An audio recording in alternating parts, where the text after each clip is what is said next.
I am Noor, your English teacher. Today we will again continue our topic adjectives. हमने उसके already 3 kinds done कर लिए हैं, adjectives of quality, adjectives of quantity and adjectives of numbers. These we already have done.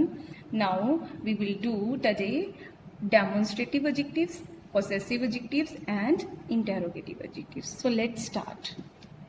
Now come to the demonstrative adjectives. कौन से demonstrative adjectives होते हैं? That point out to particular people, animals, places और things. जो particular एक specific people को, किसी person को, किसी एनिमल को, किसी प्लेस को या किसी थिंग को पॉइंट आउट करते हैं.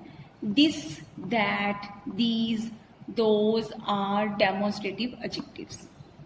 दे answer the question which one, कि कौन सा. तो आप वहां पे पर्टिकुलर आंसर दोगे कि ये पीपल है, ये पर्सन है, ये एनिमल है, ये प्लेस है. ठीक है. अगर मैं बोलूं दैट बॉय, दिस बॉय, तो आप पर्टिकुलर आंसर बताओगे ना कि which one. Demonstrative adjectives always coming front of a noun in a sentence. जो डेमोन्स्ट्रेटिव एडजेक्टिव्स होते हैं ये हमेशा नाउन के बिफोर मिलेंगे आपको बच्चे. फॉर एग्जाम्पल अगर हम इसको फाइंड कर लें, डैश केक्स आर डिलीशियस. अब केक्स क्या है यहाँ पे? केक्स है यहाँ पे नाउन. अब आपने ये देखना है ये सिंगुलर है या प्लूरल है. तो ये प्लूरल है तो हमें इसमें से कौन सा उठाना है? दीज या दोज में से फिल करना है. राइट. पर हम यहाँ पे दोनों फिल कर सकते हैं. These and those both are right because we don't know कि ये केक्स है ये हमारे बिल्कुल नियर बाय पड़े हैं या फार अवे हैं. राइट.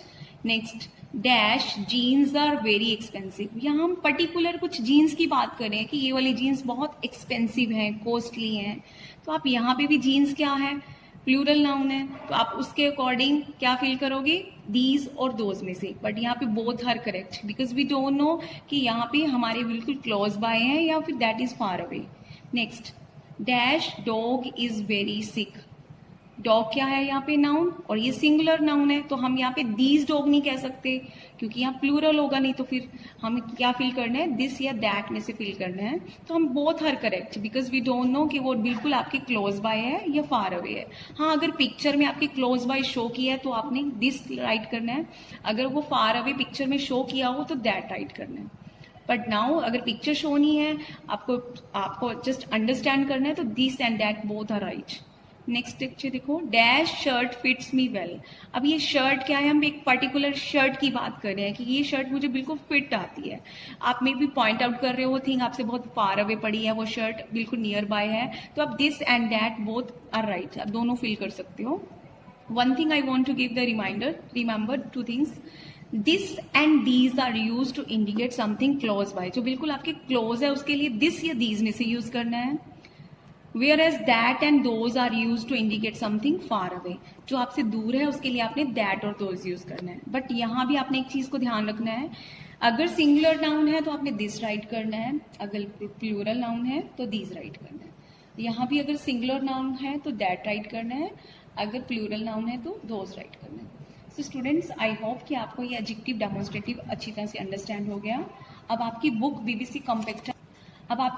बीबीसी कॉम्पैक्टा में ऑन पेज नंबर 159 पे एक्सरसाइज गिवन है, 5 नंबर एक्सरसाइज. ये हमारी एक्सरसाइज है डेमोन्स्ट्रेटिव एडजेक्टिव से relative. So let's do that ताकि आपको अच्छी तरह से क्लियर हो जाए. Dash shirt is too tight for me. अब यहाँ पे शर्ट, हम एक पर्टिकुलर शर्ट की बात कर रहे हैं कि वो मुझे बहुत टाइट आती है. राइट. अब आपने पहले तो आपने सोचना है आप शर्ट क्या है? सिंगुलर नाउन है तो आपने फील करना है दिस और दैट में से. पर यहाँ पे हमें कोई पिक्चर गिवन नहीं है कि वो शर्ट बिल्कुल आपके क्लोज बाय है या फार अवे है.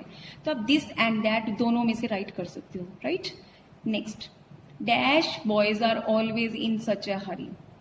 अगर वो बॉयज बिल्कुल क्लोज बाय हैं, हम पर्टिकुलर कुछ बॉयज की बात कर रहे हैं कि हमेशा हरी में होते हैं, जल्दी में होते हैं. ठीक है. तो आप यहाँ पे दीज और दोज दोनों राइट कर सकते हो क्योंकि बॉयज क्या है? प्लूरल नाउन है.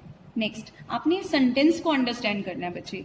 अब मैं नेक्स्ट को ध्यान से देखो. Dash girl sitting in the corner. But अब यहाँ पे स्पेशली बताया कि वो कॉर्नर में जो बैठी है is working very hard dash days. तो यहाँ पे दैट ही लगाएंगे हम क्योंकि आप कॉर्नर में एक जो दूर से आप कॉर्नर में एक लड़की को देख रहे हो, आप उसके लिए बात कर रहे हो, that is far away from you.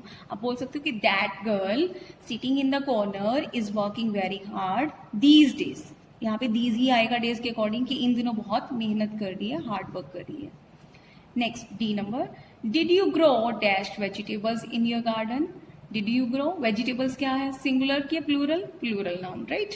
तो आपने दिस और दोज में से सोचना है। तो ऑफकोर्स दीज भी आ सकता है और दोज भी आ सकता है, ठीक है। आप क्वेश्चनिंग कर रहे हो क्या ये वेजिटेबल्स आप गार्डन में ग्रो करते हो, तो आप यहाँ पे दीज और दोज बोथ आर करेक्ट, दोनों राइट कर सकते हो।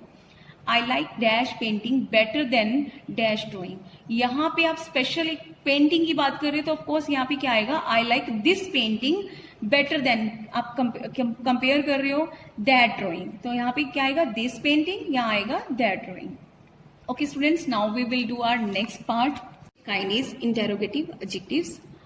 As name suggest are used before nouns to ask questions. Questioning के लिए यूज होते हैं, such as what, where, when, why, who and whose. For example, इससे आपको और भी अच्छी तरह से क्लियर हो जाएगा। Whose pen is this? अब देखो पेन यहाँ पे क्या नाउन, और इंटेरोगेटिव एडजेक्टिव आपको कहाँ मिलेगा, before the noun, right.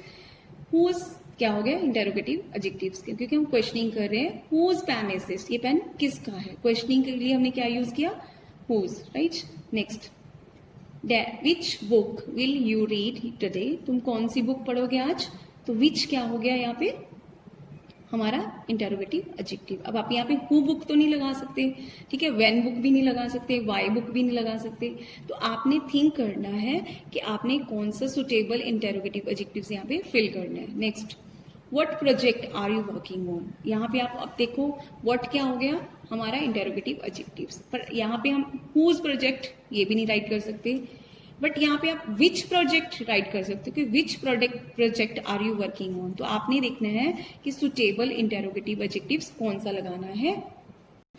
So students, आज हमने हमारे 3 काइंड्स डन किए हैं, कौन कौन से, demonstrative adjectives, possessive adjectives and interrogative adjective. We have completed all the kinds of adjectives and now you have to do the homework is exercise number 5 given on page number 159 which we have already discussed, and exercise number 6 given on page number 160. This you have to do because all the kinds we have discussed. ठीक है, इसमें आपको appropriate kind of adjectives fill करना है, all the kinds given है आपको उसके according fill करना है, और कोई भी डाउट हो वो हम ऑनलाइन क्लास में डिस्कस करेंगे। Okay students, have a nice day.